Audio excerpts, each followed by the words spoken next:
The Honeypot, a multi-million dollar company that all started with a dream. But was this dream from Yah or a different spiritual source? Let me tell you, the Honeypot Company is a black owned, plant based feminine care brand that was founded in 2014 by Beatrice Dixon. The purpose is to provide herbal infused, dermatologist approved, and pH balanced vaginal health products. They currently have a wide range of products to use, such as washes, wipes, pads, and menstrual products. These are all created to be free from chemicals, parabens, and also artificial fragrances. You can find their products on their website or major retailers such as Target, Walmart, or CVS. So the star or main focus of this video is how Beatrice came up with the honeypot. So on the website, they provide a snap into the origin story.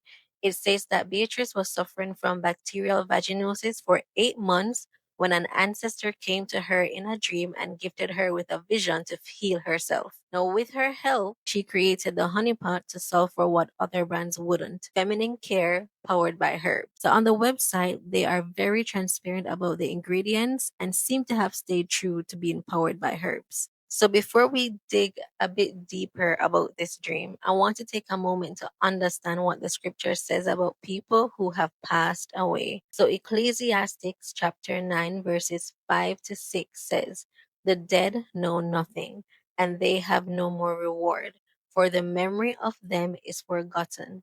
Their love and their hate and their envy have already perished. Nevermore will they have a share in anything done under the sun." And next one, Job 7, verses 9 to 10. "As the cloud fades and vanishes, so he who goes down to the grave does not come up. He shall never return to his house, nor shall his place know him anymore." So, what the scripture is saying is when a person dies, they have nowhere to come back to. They have no share with what is under the sun, meaning what is going on earth. They know nothing, meaning they don't know current events or what is happening in anyone's life that they knew, for their memory is gone, or anyone's life that is currently alive. So now the question is, who exactly was this person that showed up in her dream? She says it was her grandmother, the grandmother whom she never met. So now, before we go into the dream, we have to look at Beatrice's life before and separate from the incurable BV at the time. So at the time, she was battling weight issues, thyroid issues, an unhappy marriage, and also taking up odd jobs whenever she could. She was invited by her friend to a Lukumi reading, which guided her spiritual journey. And this is truly what brought on the change she was seeking. She was newly initiated into Santeria, Lukumi. By doing so, she had to shave her hair and wear white for a whole year. And if there were any decisions to be made, she would have to connect with her ancestors. She calls the relationship with her ancestors something that is by nature to her and just a part of her. She explains her grandmother and her father are her guides, and their soul is still connected, but their bodies aren't here. So I want to just take a pause right there and just explain what Lukumi reading is in the practice of Santeria. So Lukumi reading, often done with core shells, is a central divination practice in Santeria. It's used to seek guidance from the Orishas. Now, I've already done a video mentioning Orishas, and you can find that in my sacred hair care video. So Lukumi reading is structured and it's often private, and it's a consultative session that reveals personal, spiritual, and mundane issues. So it is to determine if a person is in a good or bad position. So there are three aspects that you have to keep in mind with the reading. So as mentioned before, the medium, which is the Kori shells, they would use 16 of them to interpret messages based on patterns and ultimately the Orisha's will. So Mark chapter 3, verse 35 says, "For whosoever shall do the will of God, the will of Yah, the same is my brother and my sister and my mother," which means that whoever's will you should be doing is the will of our Father. Let's continue. And next aspect is the why. So people normally seek these readings for the purpose of guidance in their life. And lastly, the next aspect, structure. In the readings, the Orishas that are speaking, they're normally identified and they give instructions whether the person should give a sacrifice or actions to fix their problems. So based on what I found, so the key concepts are the role of the ancestors and also the importance of Ori, which is the person's personal destiny, and aligning actions with spiritual advice. Now that we have gone through what the Lukumi reading is on the Santeria, now we can pick up back at the dream and what exactly happened in the dream. Beatrice explains her grandmother, who she has never met in this life because she died when her mother was a child, appeared in her dream and she was able to identify her easily because she looked just like her.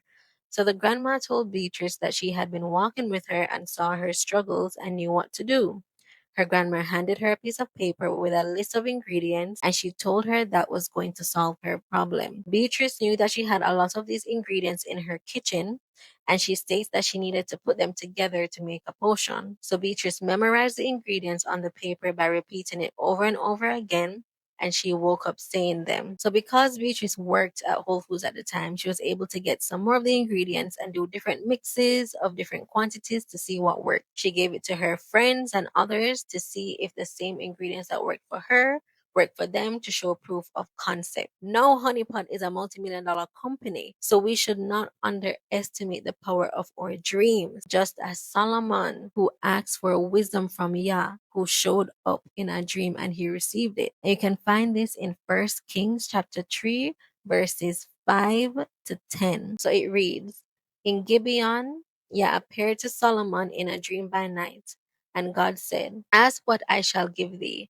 And Solomon said, thou hast shewed unto thy servant David my father great mercy, according as he walks before thee in truth and in righteousness and in uprightness of heart with thee.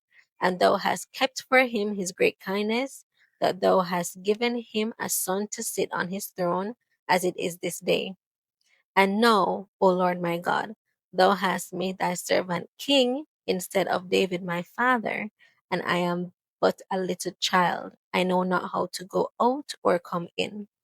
And thy servant is in the midst of thy people, which thou hast chosen, a great people that cannot be numbered nor counted for multitude.